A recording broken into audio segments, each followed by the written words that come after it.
ये कहानी लेखिका देवी नागरानी जी की अनुमति से पहली बार YouTube पर प्रकाशित की जा रही है। अगर आप लेखिका से संपर्क करना चाहें तो आपको उनका ईमेल और घर का एड्रेस नीचे डिस्क्रिप्शन में मिल जाएगा। कहानी तुम्हारे बाद, लेखिका देवी नागरानी। तुम्हारे आने से मालूम पड़ता है कि अब दिन निकल आया है। तुम्हें और भी बहुत सारी बातों का पता नहीं जो तुम्हारे आसपास है, जैसे कि यही कि सूरज कभी का होगा आया है और उसकी किरणें भीतर आने को आमादा है। अरे, दिन चढ़ा है और मुझे पता ही नहीं चला। चले भी तो कैसे? कमरे की सभी खिड़कियां बंद है, मोटे मोटे पर्दे किरणों को भीतर आने नहीं देते। फिर तो उन्हें प्रयास करना चाहिए। कैसा प्रयास? भीतर आने का? कैसे आती? जैसे तुम आई। मैं तो दरवाजे से आई। उन्हें भी तो मालूम होने चाहिए मुझसे मिलने के तौर तरीके। तो तुम कहना चाहते हो कि मैं बिना इजाजत के कमरे में नहीं आ सकती? अब आ ही गई हो तो बात को मत खींचो। चलो मिलकर चाय पीते हैं दोनों। मैं चाय बना कर ले आऊं? नहीं यार, तुम भी कमाल करती हो। यहाँ पीनी होती तो मैं ही बनाकर तुम्हें पिलाता। पर आज ताज में बैठकर समुद्र के सामने की रौनक का लुत्फ लेते हुए चाय पियेंगे। तो ठीक है ना, चल चलते हैं। पर वहाँ तो शहनशाही लोग जाते हैं। तुम भी तो एक शहनशाह के साथ जा रही हो। मैं ये बात नहीं स्वीकारती। क्यों, क्या हुआ? तुम्हें तो पता है सूरज, मैं एक निर्धन बाप की बेटी हूँ। मुझे कुछ काबिल बनाने के लिए बापू जी तोड़ मेहनत कर रहे हैं। जब तक मैं कुछ बन नहीं जाती, अपनी औकात में रहना पसंद करूँगी, ताकि मैं ये ना भूल जाऊँ कि तुम्हारे और मेरे बीच में जो रिश्ता है वो मालिक और चाकर का है। तुम्हारे बलबूते पर अपनी आदतें बिगाड़ना नहीं चाहती। छोड़ो इस बात को, मैं चाय बना कर ले आती हूँ। मतलब अब तुम मेरे साथ नहीं चलोगी? अपनी इच्छा के विरुद्ध नहीं चल सकती? क्या मतलब? ऐसे कह रही हो जैसे मैं जोर जबरदस्ती करके तुम्हें भगा ले जा रहा हूँ। अरे यार, एक कप चाय के लिए तो कहा है, इसमें इतना क्या सोचना, वो भी पहली बार। चलो मूड खराब मत करो। अच्छा, मैं जाती हूँ। अरे, ऐसे कैसे जाओगी? जैसे आई थी वैसे ही। ये तो ऐसे हुआ जैसे मेरे कहने का कोई मोल नहीं। मैंने ऐसा कुछ नहीं कहा जिसका अर्थ ये निकला हो। तो फिर साथ चलने में क्या अड़चन है? कुछ भी नहीं, बस मेरी मर्जी नहीं। और मेरी मर्जी का क्या, वो तुम जानो।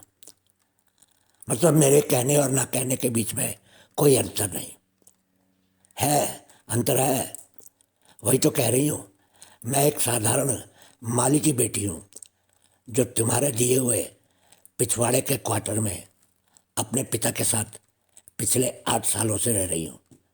मेरे पिता तुम्हारे खानदान की सेवा करते करते अपनी इस बेटी की बगिया महकाने के लिए जी जान से दिन रात काम कर रहे हैं, ताकि मैं पढ़ लिख कर अपने पैरों पर खड़ी हो जाऊं, कुछ अपनी पहचान बना सकूं और वे गर्व से कह सके, ये है मेरी बेटी वंदना। मेरे साथ चलने से क्या कुछ बदल जाएगा वंदना? बहुत कुछ बदलेगा सूरज, बहुत कुछ। जैसे अब सूरज के चेहरे पर वंदना एक ही सवाल की तरह चिपक गई। वह उसकी ओर सवाली निगाहों से देखने लगा। वो वंदना की सोच की तह में छुपे तर्क को जब्त नहीं कर पा रहा था। कहो, क्या बदल जाएगा?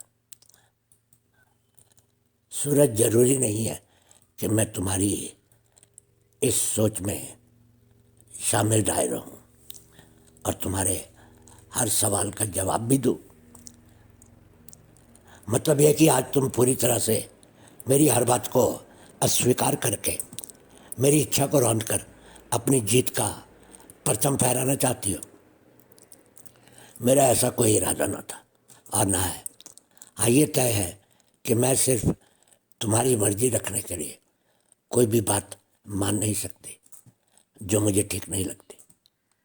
मतलब मेरे साथ चलकर चाय पीना उचित नहीं। क्या दोष है इसमें? दोष की बात नहीं है सूरज। आज का उठाया हुआ मेरा ये पहला कदम कल मेरी आदत बन जाएगा और फिर मेरी कमजोरी। वंदना, ये किस तरह की बचकानी सोच है? यही तो मैं भी सोच रही हूँ, पर क्या करूँ? तुम्हारी हर बात मान लेना और तुम्हारी हाँ में हाँ मिलाना कुछ ऐसा है जैसे उसमें मेरी भी हाँ शामिल है। हाँ, तो इसमें बुरा क्या है? ये तो एक नया नाता जोड़ने जैसा हुआ। कैसा नाता? क्या कह रही है वंदना? सूरज, वंदना इससे आगे कुछ न कहिए। मैं समझा नहीं वंदना, तुम क्या कहना चाहती हो? सूरज, तुम कुछ महीनों के बाद आगे पढ़ाई करने विलायत चले जाओगे। फिर वहाँ से नए वातावरण में घुल मिल जाओगे, खो जाओगे। तुम्हारे सामने जो नई जिंदगी दस्तक देगी कौन जाने उसका क्या स्वरूप होगा। तुम्हारे जाने के बारे में सोचकर ही मैं सिहर उठती हूँ। ये तुम क्या सोचे जा रही हो वंदना? पगला गई हो तुम? सोच रही हो कि तुम चले जाने के बाद मेरा क्या होगा? मेरे बाद? हाँ, तुम्हारे बाद। तुम हमेशा मेरे साथ रहोगी पगली, हमेशा के लिए मेरे साथ। मैं तुम्हें साथ लेकर चलूँगा। और मेरे बाद पिताजी का क्या होगा?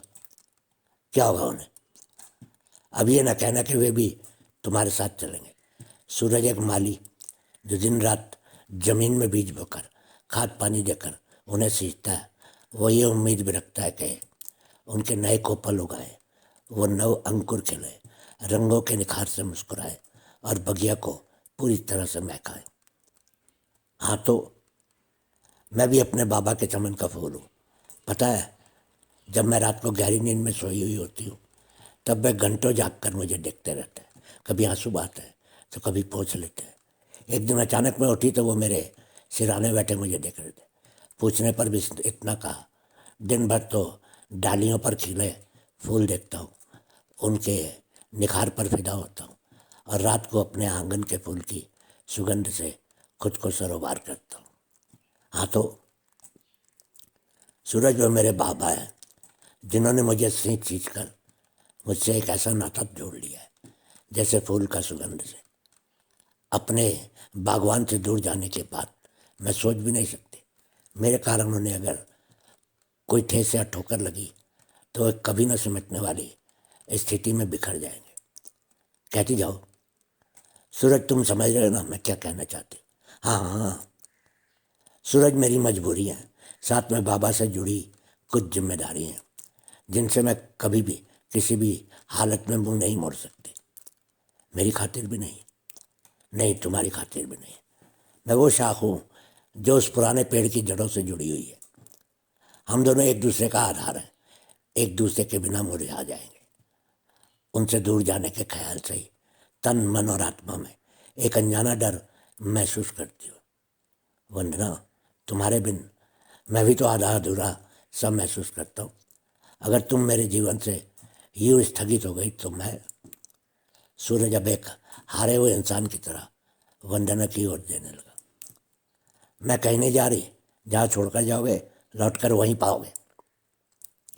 मेरे पास एक ऐसी अद्भुत अनुभूति है जिसका मुझे आज तक पता न था बंधु।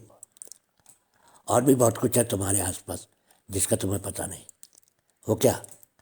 तुम्हारे पास ये बंगला या आंगन बाग बगीचे, उनमें खिले सप्तरंगी सुमन, वे सभी तुम्हारे लौट आने का इंतजार करेंगे सूरज। और तुम? कहा ना, मैं कहीं नहीं जा रही, जहाँ छोड़कर जाओगे लौट कर वहीं पाओगे। मैं कैसे जान पाऊंगा? क्या पता मेरे बाद? मन में कोई संशय मत आने दो सूरज।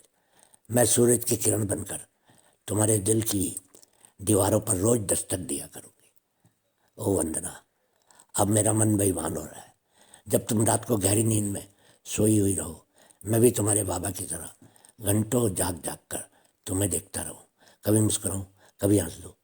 और अचानक अगर तुम जाग जाओ और मुझे अपने सिरहाने में बैठा देखकर डर जाओ, तो मैं तुम्हें अपने आगोश में लेकर चूम लूं। सूरज, तुम मुझे कमज़ोर बनाने पर तुले हो, अब मत छेड़ो। तो कब छेड़ूं? तुम्हारे आने और जाने के फासले जब मिट जाए तब। ओ वंदू, मेरे जाने के बाद तुम मुझे याद तो करोगी? हर पल, हर सांस में मेरे सीने में तुम्हारा दिल धड़केगा सूरज। मैं भी किरण बनकर तुम में समा जाना चाहती हूँ। कब वंदू, कब? जब नया सूरज उगेगा, जीवन में उजाला फैलेगा। कब होगा यह सब? तुम्हारे आने के बाद। बहुत बहुत शुक्रिया।